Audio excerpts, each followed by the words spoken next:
To fix a Lenovo laptop that won't turn on or charge, start by checking for loose cable connections. Ensure the power cable is securely connected to both the wall outlet and the laptop. And try unplugging the power cord and plugging it back in. Next, remove the battery and then connect it to the power source.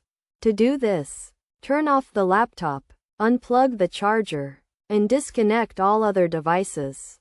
Then, detach the laptop's battery and press and hold the power button for a while to discharge any leftover charge in the system.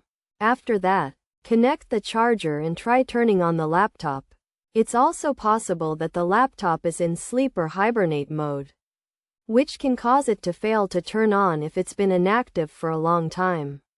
Try waking up the laptop by pressing the power button, a keyboard key, or moving the mouse. By following these steps, fixing a Lenovo laptop that won't turn on or charge can be a relatively simple process.